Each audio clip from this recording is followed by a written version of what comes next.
Insightful podcasts by informative hosts.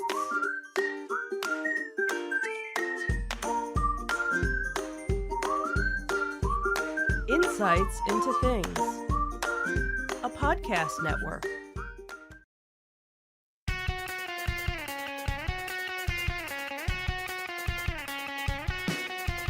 Welcome to Insights into Entertainment, a podcast series taking a deeper look into entertainment and media.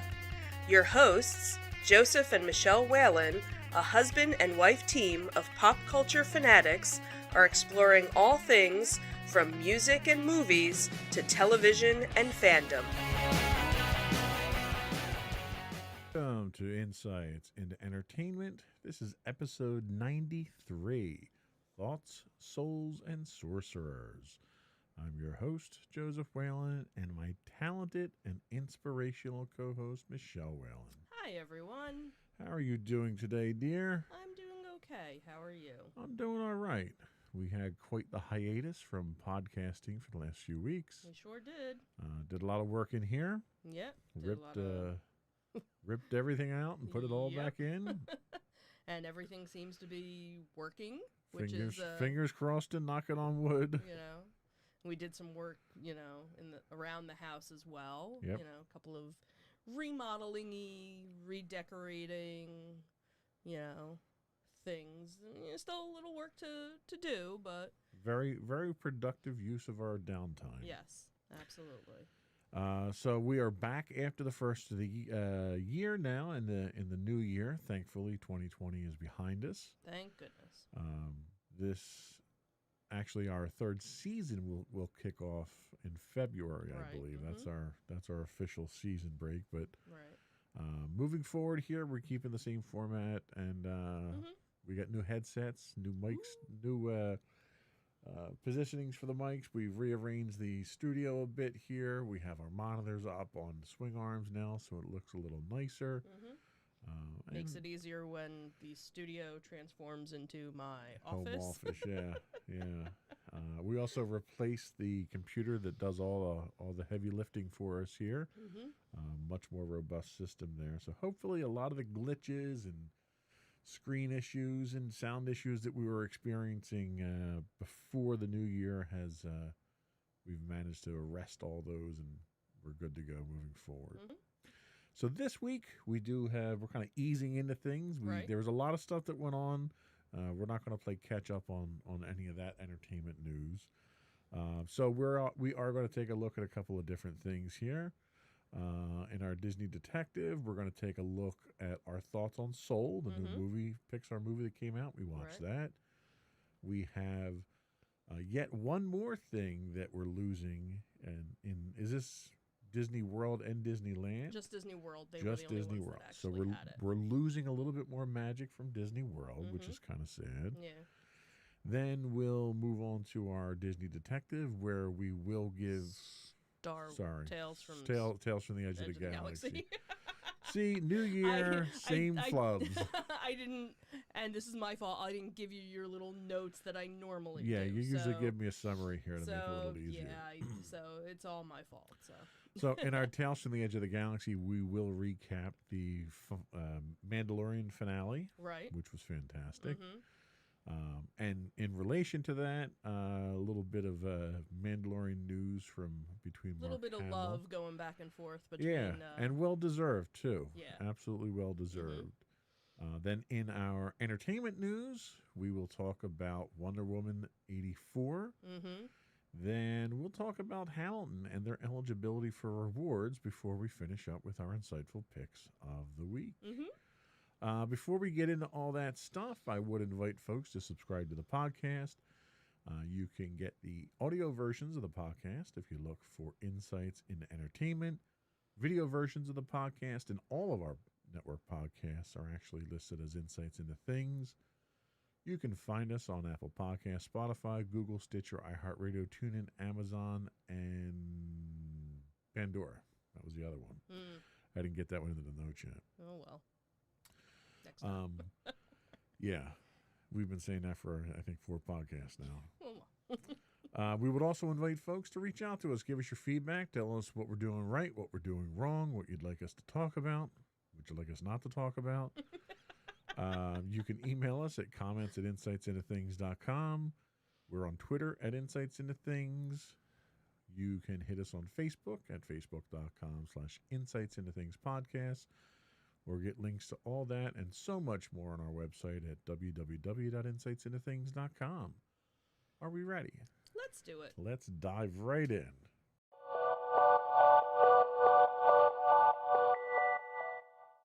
Oh, for Disney Detective.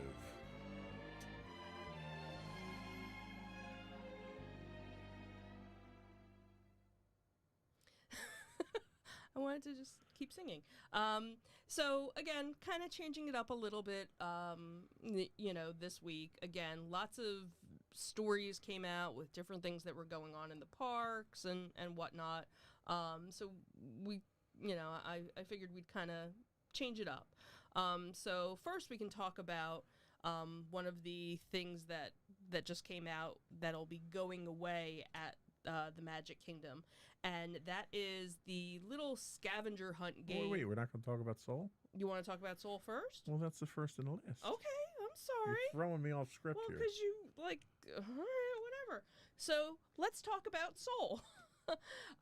So Soul was the Pixar movie that was supposed to be released into the theaters for 2021, and obviously with everything going on with the pandemic, that was one of the movies that Disney had decided that on Christmas they were going to release it on Disney Plus. It wasn't going to be a premium subscription needed like it was with Mulan, so it was available on Christmas. We didn't watch it actually until last week. We kind of took our time because we were doing other things. We weren't in a big rush. We kind of did it actually during the middle of the week, which we normally don't watch movies together as a family, during the week, but we were kind of having a little bit of a rough week, and we decided, let's watch this and hope it's a good movie. And we all enjoyed it. It was very enjoyable. Probably not so. It's funny because when I had posted on Facebook that we had watched it, a friend of mine from high school had asked if we thought her 3-year-old daughter would have liked it. And I said she probably wouldn't have understood a lot of the plot, but she probably would have enjoyed the music, definitely would have enjoyed the one character, the cat. Yeah.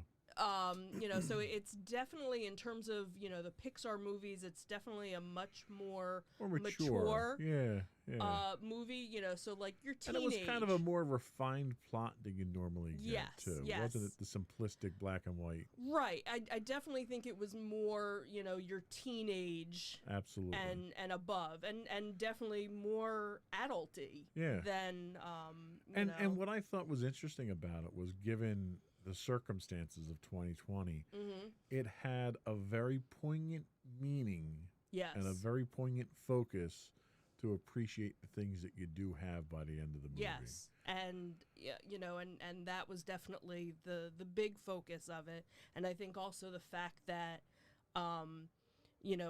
another theme to it was, don't try to go for that big thing.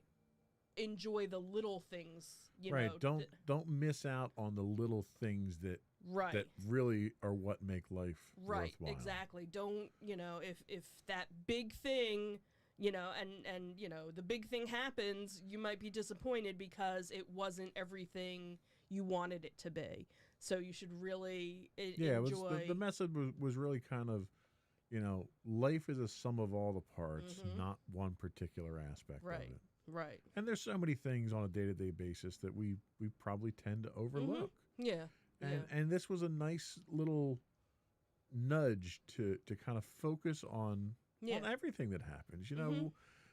Maddie and I did our podcast this morning, and a lot of it was, we had talked about Christmas and presents. Right. And she had made the comment of, well, I didn't get a lot of big presents. I got a lot of little presents, but a Mhm. lot of those little presents mean a lot to me. Right. Like she was more excited about the little magic 8 ball Yeah. than, than the robot, Yeah. the little, couple of dollar trinkety thing. And it almost reminds me of the The year aquarium. when the little Yep. $2 aquarium that I had gotten her, which was this little tiny thing you put water in and the little fish Yeah. expand. And that for like a year was like her favorite toy, and it didn't Yeah. do anything. It was just, and I think, listening to you guys doing the podcast and her, mentioning the magic 8 ball as being like That was a highlight. And that yeah. was the highlight. And And you know what? I'll be honest with you. For me, it left me with a lot of pride knowing yes, that she appreciates the little things, not just as far as presents, but right, the little things in life. right, You know, the quality family time we have Mhm. together, the Yeah. movie time that you and her have when you sit Mhm. down and watch TV.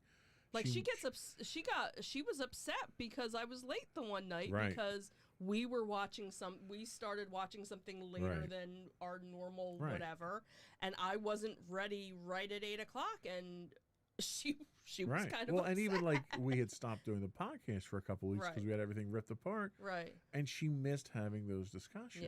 Yeah. So, and that's really what the message of the movie is. Mhm. It's appreciate Yes. those things because, absolutely, especially nowadays, Mhm.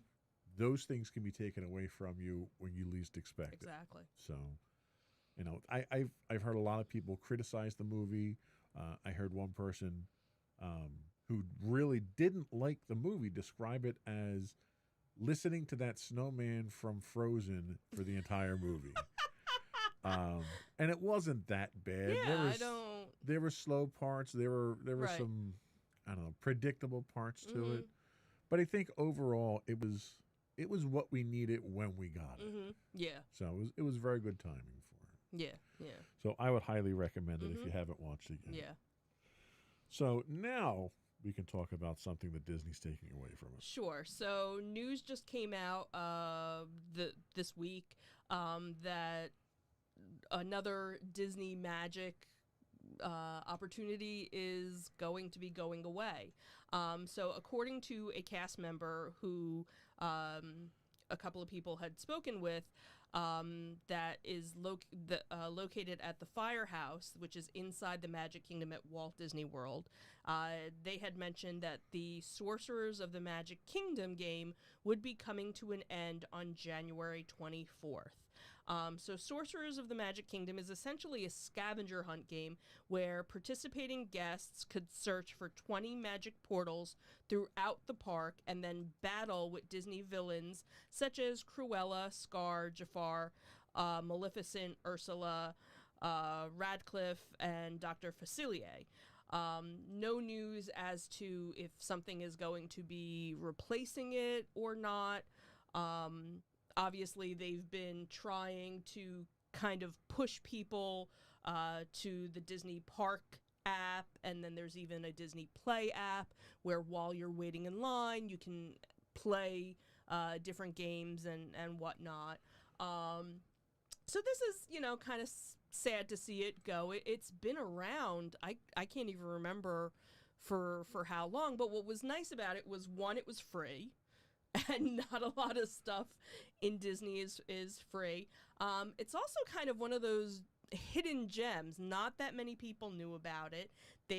Or a lot of people knew about it, but they didn't over advertise, I guess, that they had it. So when you would first go into the park, they'd have the Firehouse where they'd have like a little sign, and every day a new pack of cards would come out. So anybody that was local, they were going in and getting cards all the time.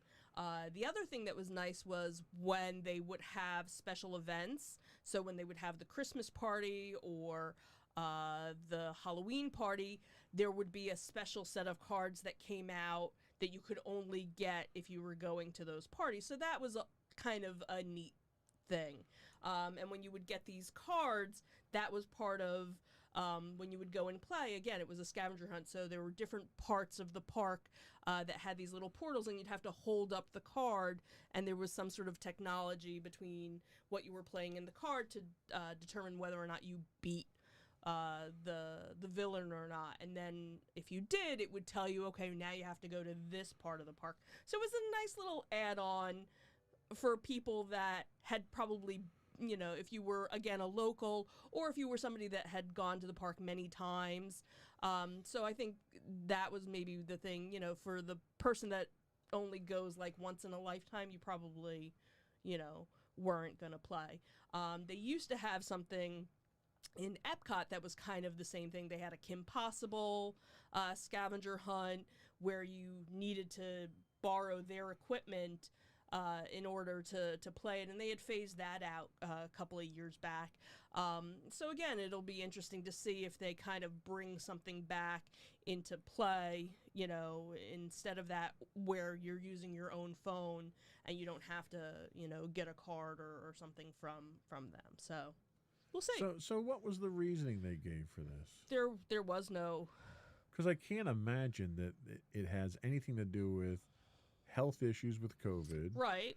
There can't, like, you know, you might have a couple of staff dedicated to manning the place where you pick up the cards, Right, but I 'cause can't other than imagine there's that- a lot of overhead associated Right, with you it. figure there's usually one or two cast members in there, you know, maybe just the cost of printing out the cards, or maybe the fact that they're printing out the cards, they have to hand out a card, maybe, you know, that's the COVID. Yeah, okay, I could see that. Maybe. I don't know. Yeah. You know, all the articles, you know, there were a couple of different, and they were all from fan-based. See, we were talking earlier, websites. and this kind of strikes me as sort of when they shut down VMK, Right. where, you know, they've got the architecture already in place, they've got all the stuff in place for this to run, Right. so they're already invested in it. Right. So I can't imagine it's a cost savings. Unless they're just going to revamp it where, again, instead of using a card, you're going to use your phone. Right. Maybe you have to bring up like a Maybe QR a code. QR code or a and it Bluetooth scans. low energy or something like that. Right. So maybe, you know. But we'll they see. haven't mentioned anything about bringing a replacement in, have No, they? nothing yet. Okay. All right. Well, it is what it is, I guess, right? Yep. That was all we had for Disney Detective. We're going Yep. to take a quick break, and we'll be back with our Tales from the Edge of the Galaxy.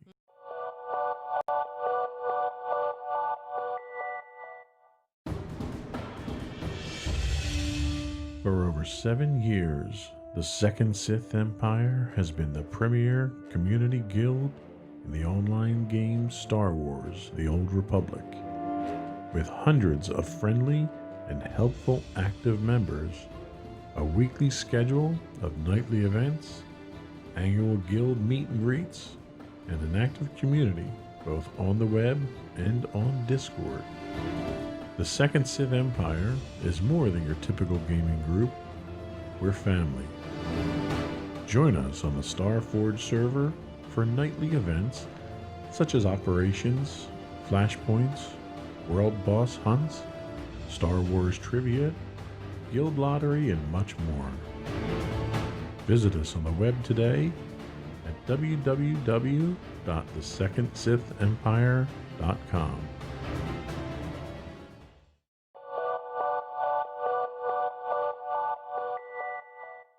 Go for Tales from the Edge of the Galaxy. Pew, pew. Pew, pew. So, our thoughts on the season finale of Mandalorian. Yes. Do we have thoughts? I think we have lots of thoughts. Did we watch it? We sure did. And we're assuming everyone out there has If watched by it. now you have not watched it, shame on you. Yeah. You're a disappointment. No.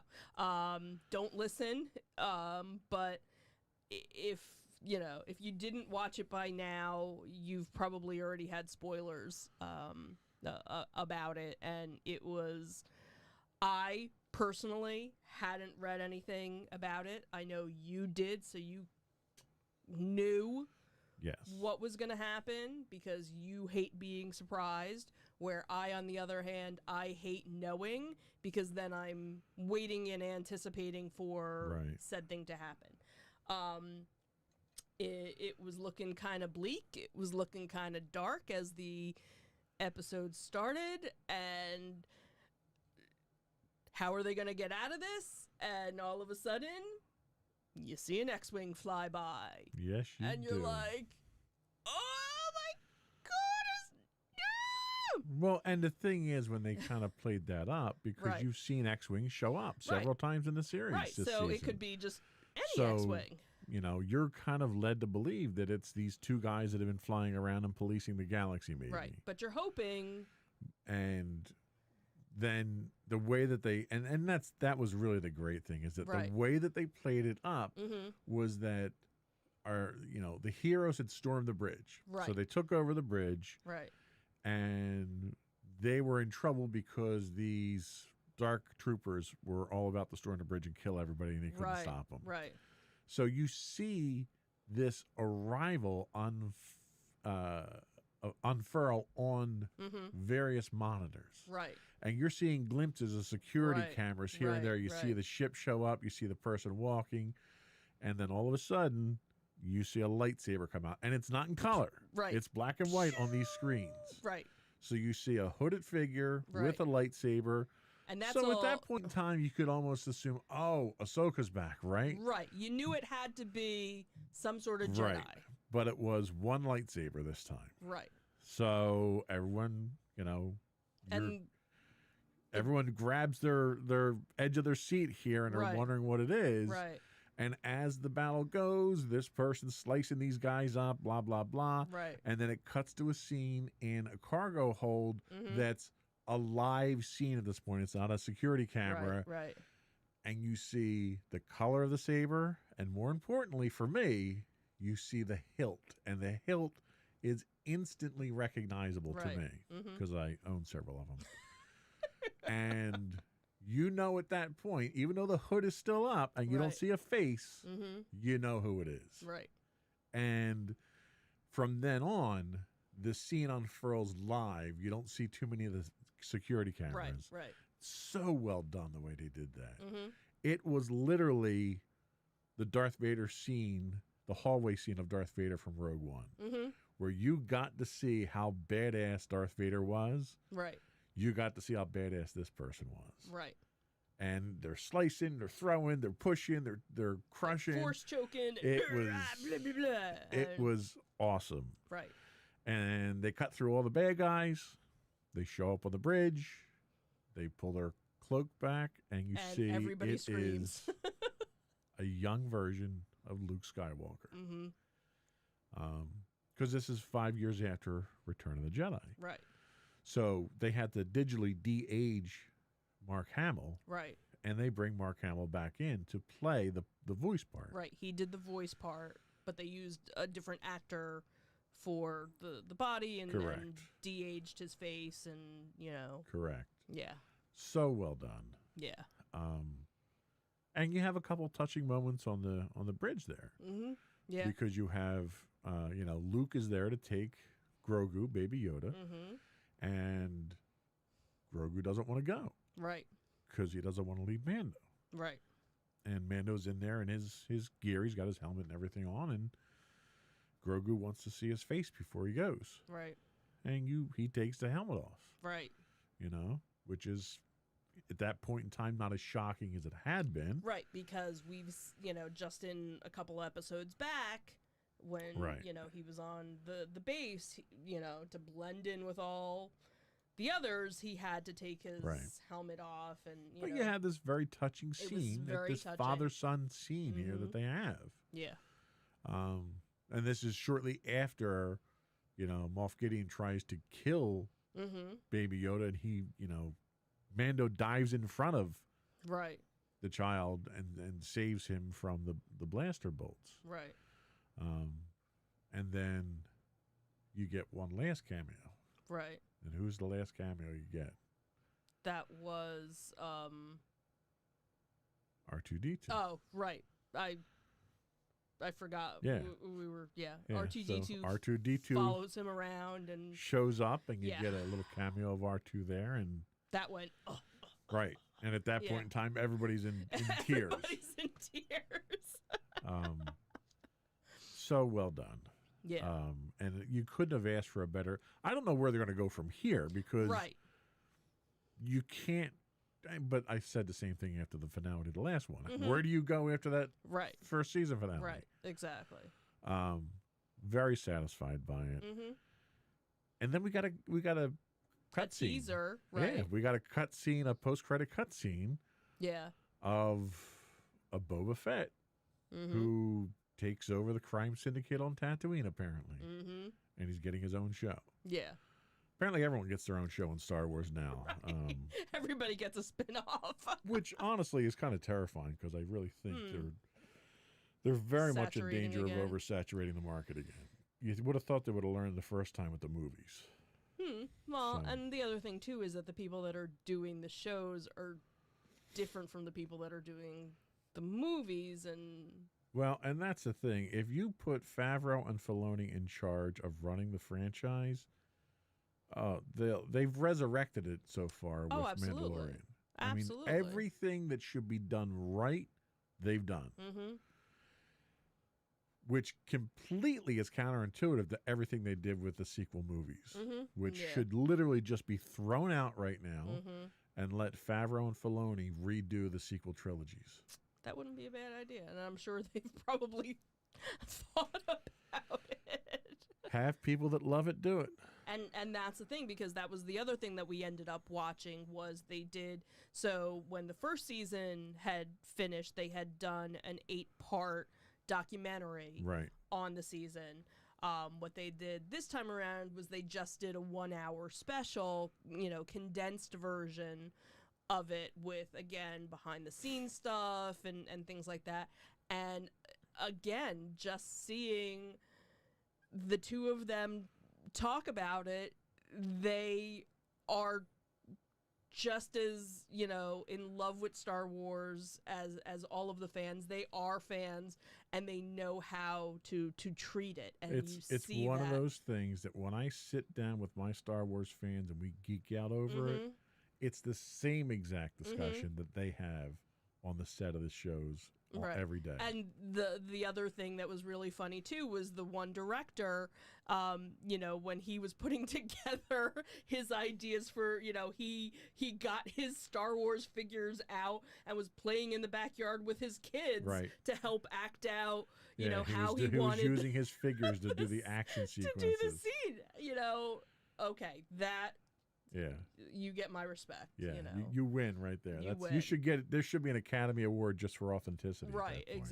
exactly. So very satisfied. Mhm. Very disappointed that we have to wait until December of next year now. Yeah, because I believe the Boba Fett story is actually supposed to come out first, Yeah. and then we'll get a third season of Mandalorian. So Yeah, so I don't want to wait that long because it's so good, but I want to wait that long so they do it right. right, exactly. So anyway, that's our thoughts on the Mandalorian. Mm-hmm. And the next article that we have actually is related to that as well. Why don't you tell us about So that? the article talks about how Mark Hamill was actually left blah, blah, blah, blah, blah, blah, was left speechless by Mignon Wei's comments on Twitter. So they kind of were going back and forth. So obviously, as we've mentioned, Mark Hamill was part of the Mandalorian, the season finale. Obviously, he's a Star Wars legend. So what was kind of nice was they were tweeting some love back and forth. So Mark Hamill had basically said hashtag no words. Seeing fans' reactions to Luke's return is something I will cherish forever. Their anticipation of seeing the X-Wing in Episode 6, then a robe, a lightsaber, a green lightsaber, a gloved hand, an ungloved hand, a force choke, R2-D2 was just overwhelming, very moving to me.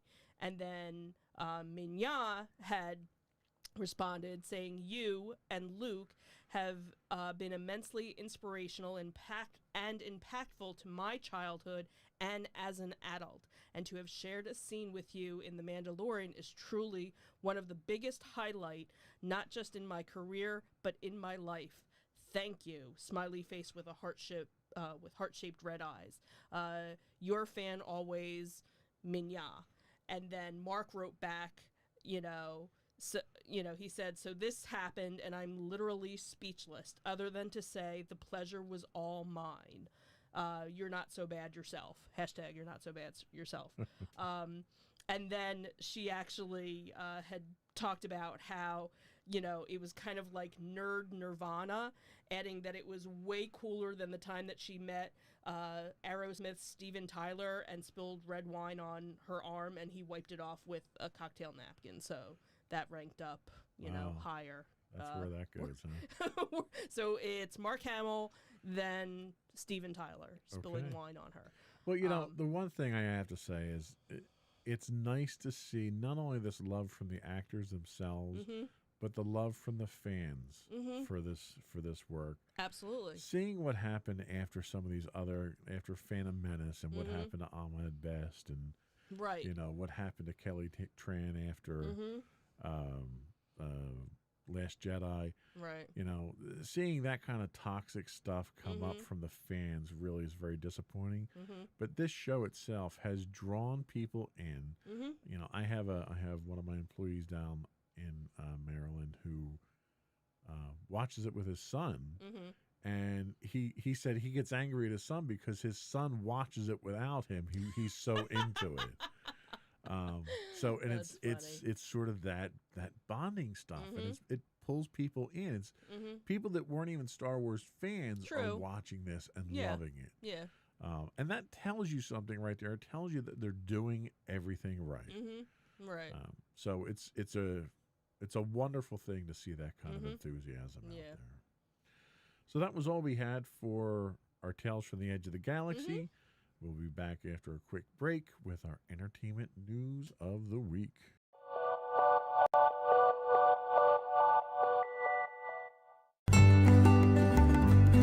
Insights into Teens, a podcast series exploring the issues and challenges of today's youth. Talking to real teens about real teen problems. Explore issues from braces to puberty, social anxiety to financial responsibility.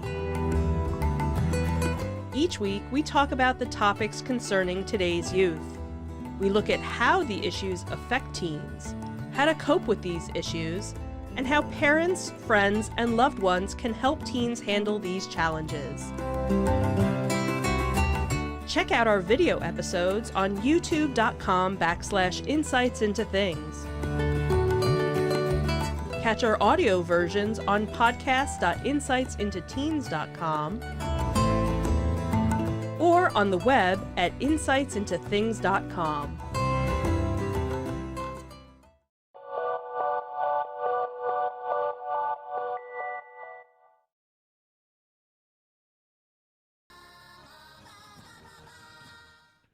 So let's talk about that jumbled mess that was Wonder Woman 1984. So this was one that I was excited to watch. We had been, waiting for it. It was supposed to come out during the summer. Then it got pushed back and, got moved around.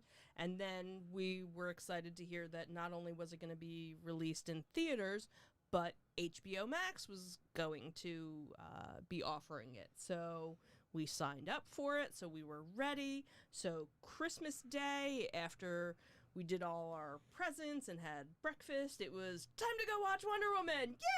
Yay! That's 2.5 hours of my life I would have liked to have gotten back. Yeah. It was, and I was eagerly anticipating it too. Yeah. And it was an absolute disappointment. I mean, I love the first one. It was so well done. Yeah. This one was, I'm still puzzled as to why it was set in 1984, other than for the novelty of it. Right. The plot had nothing to do with the timeline. Right. the effects that we saw in there. Like, first of all, it was too much digital effects over the top. Mm-hmm. And the fact that her magic lasso can do literally anything. Right. It's such an uber plot twist. She was swinging off of lightning bolts. You're still She hung up lassoed an airplane at 30,000 feet until she learned how to fly on her own just from encouragement Right. from Steve Trevor, who shouldn't have come back but managed to be reincarnated somehow in somebody else's. It was all over the place, Right. and it was a mess. I can't describe it any other way than it was Yeah. just a mess. And I'm still confused as to who the villain was. Because by the end of the movie, the villain was someone you were supposed to have sympathy for. Right. Both of the villains were. Right. Right. And it made no sense whatsoever watching it. Right. It was like 15 different concepts all crammed into a blender, turned on, shredded up, and then poured out on the screen. Right. And the one thing that kind of came to my mind was the campiness of the original 1970s TV version of Wonder Woman. And in some ways, I was getting that feel that they were maybe trying to do a little of that. But again, like there were parts of the movie that I liked. There were, I was like, okay, this is kind of cool. And, and then, like the whole opening scene was really kind of cool. Right. But then it was like... Well, and that was the problem with the opening scene.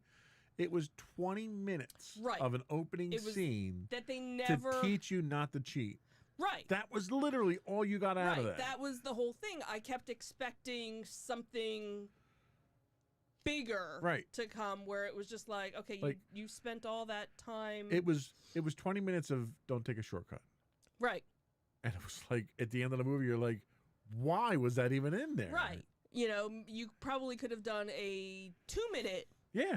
You could have done a training montage and gotten away with it. Right. And then again, the whole, okay, why was it set in the 80s? Okay, maybe you didn't want to set it in, the 2000s or whatever, because then you're getting that mesh of the Justice League and everybody I'm pretty sure else. they set it in the 80s just so they could do a joke on fanny packs when they were doing the fashion show with Trevor. Maybe. That was literally the only thing. Right, like I could have seen like the 70s, maybe like the 60s would have been, and maybe the 80s because of the whole the Ponzi scheme and things like that, because that was really when that whole thing started to take off, and Wall Street and greed is good, and so I could kind of see the reasoning was flimsy at best. Right, and that's what I'm saying, because again, there was nothing else to, obviously you needed to see that she doesn't age. It was, the 1940s the last time earlier than that, because it was World War I. Oh, World War. So, okay, so it was, 1917, 1918. Okay, so the 1920s-ish, we'll say, and she's basically been able to, do all these things and kind of keep herself hidden for the most part. Okay, so again, why 1984 besides that? And then, she kind of keeps herself hidden when she's fighting, bad guys in the mall, because she's making sure to take cameras. The cameras out, right? But yet, then there's other things where, now you're in the White House. Well, and that was the other scene. Like, you're in the White House. You have a fight with another super-powered bad guy in the White House. Right. You beat the crap out of a whole bunch of Secret Service guys. Right. And then you walk out of the White House? And nobody stops you. Nobody asks you anything. I mean... Right. Like, it made no sense. Yeah. And the worst part about this whole thing had nothing to do with this movie, really. It was the fact that Disney announced they were giving Patty Jenkins a Star Wars movie. But, there's a lot that goes into It's not always the director. It's not, it's the script. She was it's the director and she was the executive producer on this, and she co-wrote the script. So she had complete involvement in this from day one. And that scares me. Yeah, well. So, I mean, yeah, not all sequels are good. In fact, most sequels usually tend to suck. Right. And there was... this was just not even worth the $15 we spent to get HBO Max. Thank God it was only $15 and not $45 for us. That's the saving grace of this movie, is that I only lost $15 watching it. $15 in 2.5 hours. Yeah. That's it's pretty bad when the movie is so bad we pause it in the middle for a bathroom break. Or what my one friend from work, he actually fast forward. He said he got to a point. Now he never saw the first one. And that's a shame, and that's probably good. Because now you can go watch the first one and realize it's not terrible. Oh my God, this is so much better. Yeah. Right, exactly. So he was telling me when we were talking about it how he just sat there and probably fast forward through almost an hour of stuff and would kind of wait till he saw like a fight scene and then... She did a Mr. Miyagi and rubbed her hands together to make the plane invisible. That's how she got an invisible jet. It's just...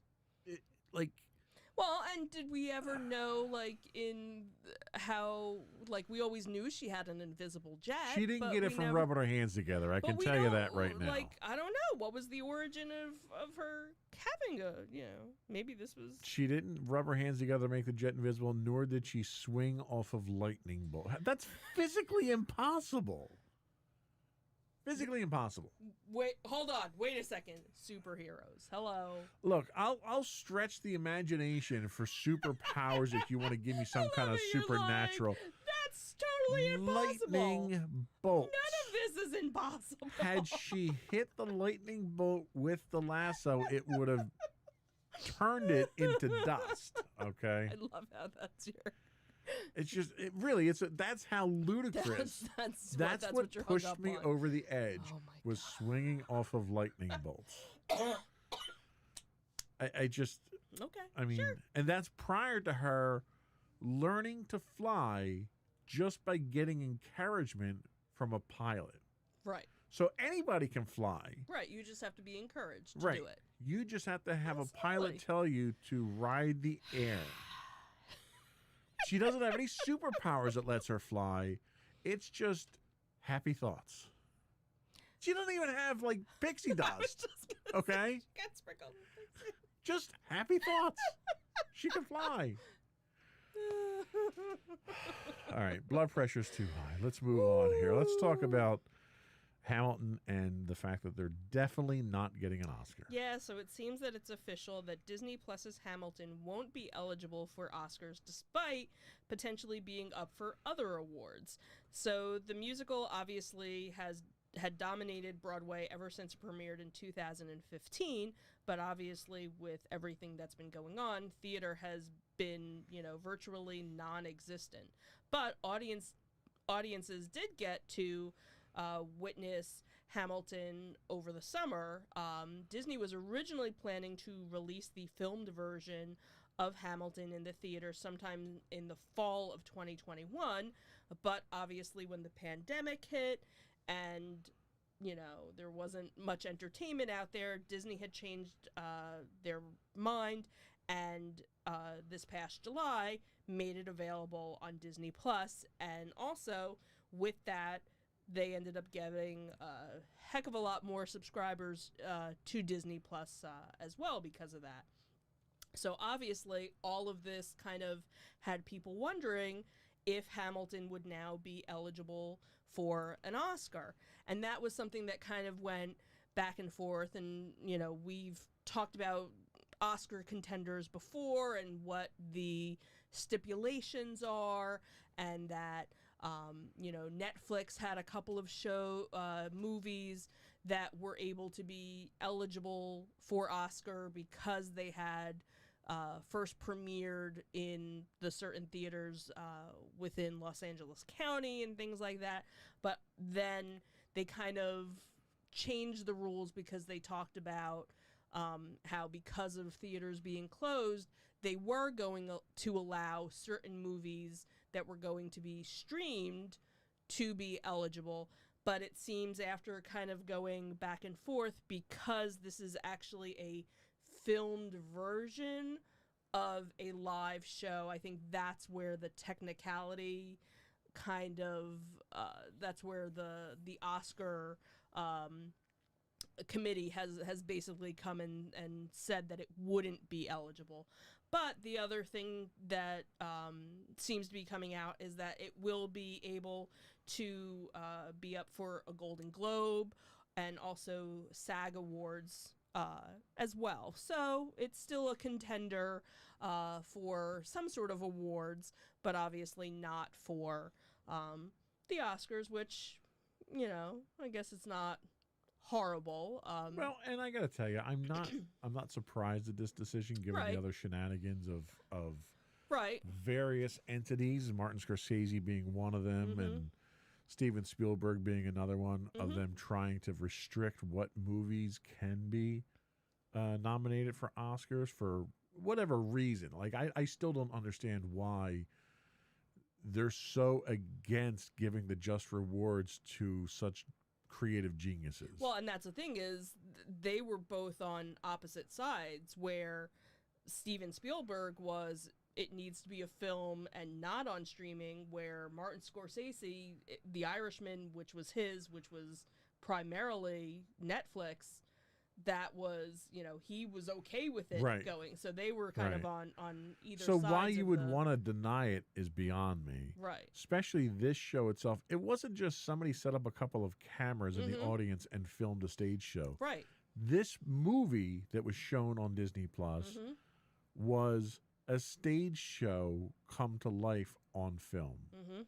They had special camera angles, special techniques. They had multiple filming days. They did it with and without an audience. Mhm. It was a major production to do, Mhm. to present it in a way that you could never see it in the theater. Right. That alone should qualify it Mhm. for these awards. Yeah. But you have, these ridiculously over controlling people who don't want to accept that. Yeah. So, and it's, it's one thing if you've got your own movie up and it's competing against it and you want to Right. sort of salt the deck so that you win. Right. I don't know. I don't get it. If it meets the qualifications, Right. Exactly. it should be eligible. Exactly. you So. know? Why wouldn't you want to encourage more creative Mhm. development like that? Right. Right. Anyway, so that was all we had for our entertainment Mhm. news this week. We'll be right back with our our Insightful creative, picks. right? Our creative picks. No, our insightful picks of the week. Those things we do. We'll be right back.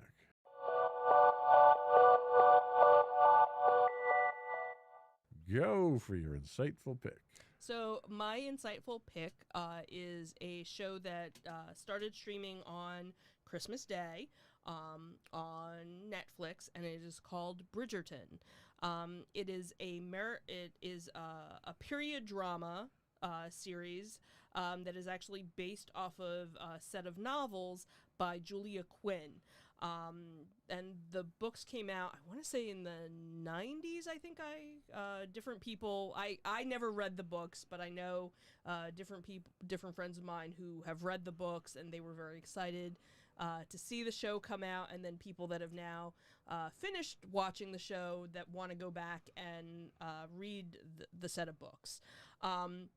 So the drama actually centers around the Bridgerton family, where Violet is the mother, she is a widow, and she has 4 sons and 4 daughters, and also kind of a competing family in town, the Featheringtons.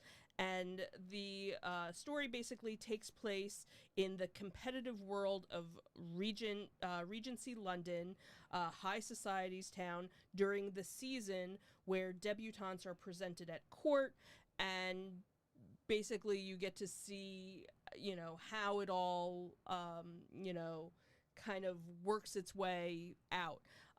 The interesting thing about it is when you start watching it, it kind of has that look of, a typical British period drama, with the fancy people with their clothes and, and the dapper gentleman strolling. And then all of a sudden you realize it's a little bit different because the one prosperous gentleman that's walking down the street happens to be black and he's courting a white woman, and nobody is making any qualms about it. It's just a normal thing.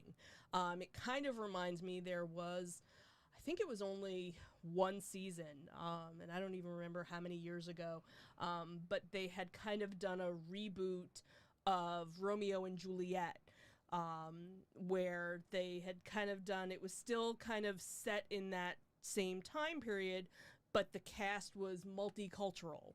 So you had, black, white, African, black, white, Asian, and Latino, basically playing, all different characters. And the family was like a mix, each family was kind of mixed. And this is kind of the, a little bit of that vibe to it, is that there's no color, everybody is just a human being in some respects. So if you like that period drama, it's a very romantic, there's some scandal going on, there's some mystery. The other little undertone of the show is that there's a newsletter, I guess, that kind of comes out once a week, and nobody knows who writes it.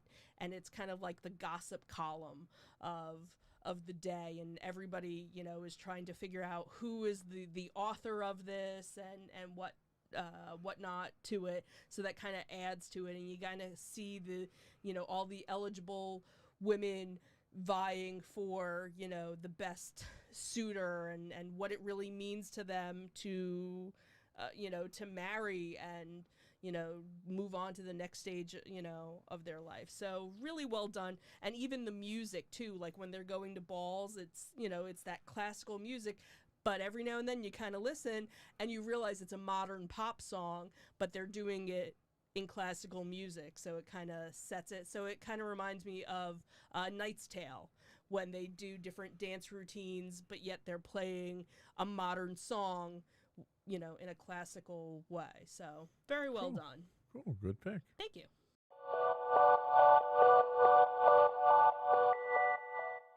So my pick this week is along the lines of back to status as usual, is a documentary called Flying Through Time. This is actually an old one that I kind of stumbled upon on Amazon Prime. This was made back in 2004.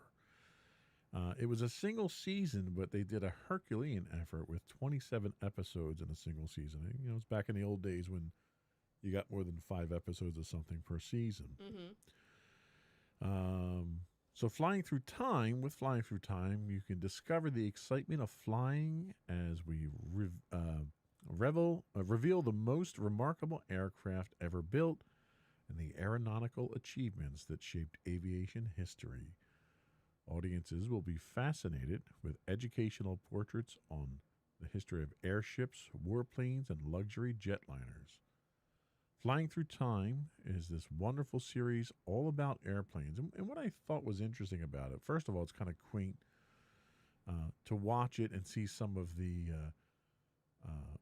visual effects that they do, because you could tell it's a low budget production. Okay. But it's incredibly informative. It's what they're lacking in visual effects and production value, they more than make up for in historical and factual information. Okay.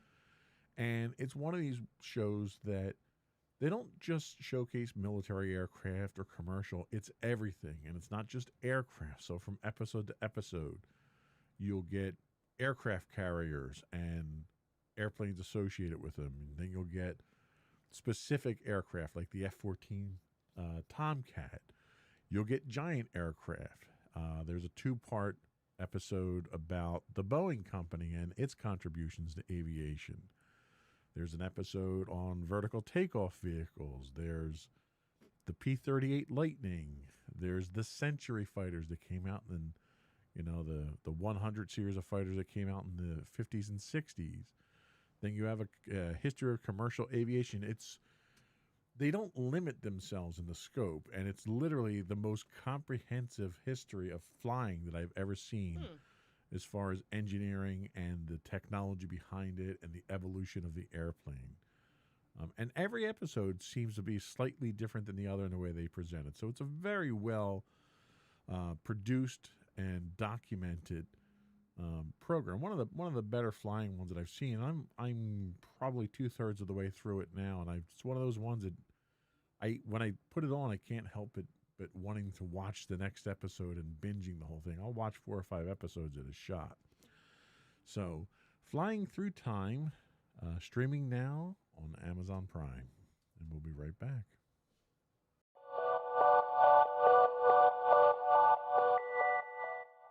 So that was all we had for today, which was a lot more than I thought we had. See?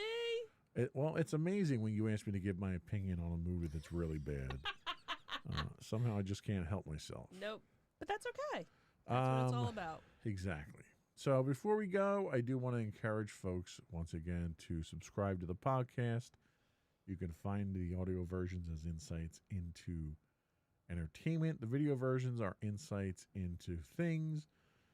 Currently available on Apple, Spotify, Google, Stitcher, iHeartRadio, Pandora, Castro, and pretty much anywhere you can get podcasts. Before we go, I would once again also invite folks to reach out to us, give us your feedback. You can email us at comments@insightsintothings.com. You can find us on Twitter at insights_things. We stream 6 days a week on Twitch at twitch.tv/insightsintothings. On Facebook at facebook.com/insightsintothingspodcast. We are on Instagram, where at some point in time we'll post something else. It's been a while since we I posted something today. Oh, did you? Yeah, saying that, hey, we're back in the studio. So. Oh, awesome. So you can find us on Instagram at Insights Into Things. The audio version of all of our podcasts are at podcast.insightsintoentertainment.com. You can get high-res versions of our videos on YouTube at youtube.com/insightsintothings. And if you missed any of those and you only can remember one website, the one that has links to everything and anything would be our main website is insightsintothings.com. And I don't know how they could forget any of that stuff because I say it 12 times during the show. But that is it for this week. Another one in the books. Have a good week, everyone. Take care.